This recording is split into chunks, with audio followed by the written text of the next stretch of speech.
Open merit के youth की बात है।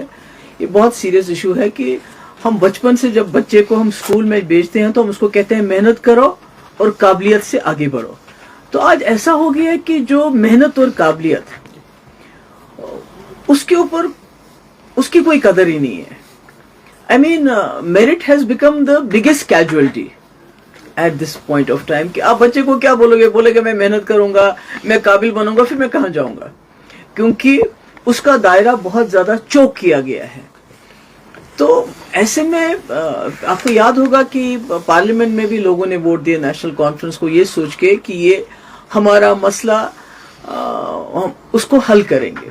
अगर कुछ नहीं करेंगे तो कम से कम पार्लियामेंट में बात करेंगे। आप भी गवाह हैं, मैं भी गवाह हूं। 1 साल से ज्यादा अरसा हो गया है मेंबर नेशनल कॉन्फ्रेंस के। एक मुझे मेंबर पार्लियामेंट बताइए जिन्होंने पार्लियामेंट में इस मुद्दे पे मुंह खोला हो, बात कही हो कि भाई हमारे यहाँ जो ओपन मेरिट के लोगों के साथ बहुत ज्यादती हो रही है। तब यहाँ नेशनल कॉन्फ्रेंस की सरकार नहीं थी, डायरेक्ट दिल्ली का रूल था। इसका ये मतलब कि जो मेंबर पार्लियामेंट है उनका ये फर्ज बनता था कि वो दिल्ली में इस मसले को उठाए।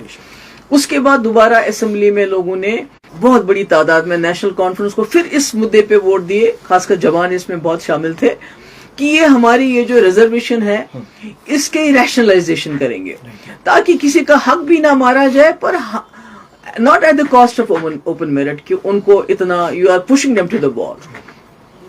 तो आज 2-3 महीने हो गए और कल प्रोटेस्ट हुआ जिसमें हम तो इसमें कोई चाहते हैं न की है न करेंगे, मगर मुझे लगता है कि हम नौजवानों को, ओपन मेरिट वालों को, हम उन्हें धकेल रहे हैं। We are pushing them to the wall.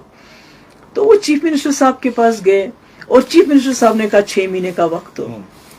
अगर आपके पास 3 मेंबर पार्लियामेंट है लद्दाख को लेके, आपके पास 50 MLA हैं सब मिलजुल के, तो आप कहते हैं 6 महीने रुको। क्यों? ये सोचते हैं 6 महीने में कोर्ट का डिसीजन आ जाएगा, फिर मुझे कुछ करना ही नहीं है। तो अगर आपको कुछ भी नहीं करना है, अगर ये मामला कोर्ट नहीं निपटाना, तो फिर आप किस चीज की दवा हो? एग्जैक्टली ये सोचने। दूसरी बात ये है कि कम से कम इस वक्त जो ये सरकार कर सकती थी, अगर ये कोर्ट के डिसीजन को ऑर्डर करना चाहते हैं, फिर बोलेंगे जी कोर्ट डिसीजन आ गया, तो कम से कम जैसे मैंने 2018 में मैंने एक SRO 49 लाया था, जिससे जो पोस्ट ग्रेजुएशन में जो रिजर्वेशन होती है मैंने 75% ओपन कैटेगरी के लिए कर दी थी, क्योंकि जो स्पेशलाइजेशन है उसमें भी अगर मेरिट नहीं होगा तो फिर किस में होगा। दूसरी बात, ये जो रिक्रूटमेंट कह रहे हैं 6 महीने जब तक कोर्ट का डिसीजन आ जाएगा, तो 6 महीने तक मुझे बताइए जो भर्तियां होंगी लेक्चरर्स की, पुलिस में, दूसरे डिपार्टमेंट्स में, वो तो सारी पोस्टें खत्म हो जाएगी, तो फिर इन बेचारों के पास क्या बचेगा। तो मेरी मतबाना गुजारिश है उमर अब्दुल्ला साहब से कि आप अदालत पे ये मसला मत छोड़िए। आपके पास ताकत है, आपके पास 50 MLA हैं, आपके पास सरकार है, कोई ऐसा रास्ता निकाले कि जिससे जो पिछड़े हैं, जो जिनकी अपनी रिजर्वेशन है, वो रिजर्वेशन उनके पास रहे, मगर जो हमारी आबादी है ओपन मेरिट वालों की, उनको आबादी के हिसाब से उनको अपना हिस्सा मिलना चाहिए और इसमें अदालत के फैसले का इंतजाम हो जाना चाहिए। आगरउल्लाह ने तो सीधे कह दिया कि बिजनेस रूल्स के कारण थोड़ा डिले हो रहा है, तो ये तो पहले भी वही था, फिर बिजनेस क्यों नहीं करना? मैं तो वही कह रही हूँ ना कि अगर पार्लियामेंट में इन्होंने लोगों ने वोट मांगे लोगों से कि हम इसको तय करेंगे, उसके बाद किसी मेंबर पार्लियामेंट ने इंक्लूडिंग रूहुल्लाह साहब ने इसको कभी पार्लियामेंट में नहीं उठाया, और अब उन्होंने उसके बाद कहा कि हमारी यहाँ सरकार बनेगी, वो इस मसले को हल करेगी।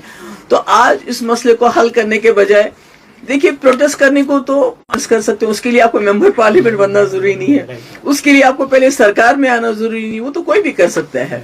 तो मेरा ये कहने का मकसद ये है कि ये बड़ा सीरियस इशू है। इसमें ये सोचना चाहिए कि जो लाखों के तादाद में हमारे नौजवान लड़का, लड़कियां, बच्चे हैं जिनकी इस वक्त एक हिसाब से उनके मेरिट पे गले पे छुरी चल रही है, तमाशा देख रहे हैं, कुछ भी नहीं कर पाते हैं। तो ऐसे में मुझे उम्मीद थी कि इस सरकार के पास इतनी बड़ी मेजॉरिटी है, मेंबर पार्लियामेंट है, सब कुछ है, और ये इसमें कोई ना कोई हल निकालेंगे, पर लगता है कि उन्होंने इसको कोर्ट पे मसला छोड़ दिया, विच इज वेरी अनफॉर्चुनेट। बहुत शुक्रिया।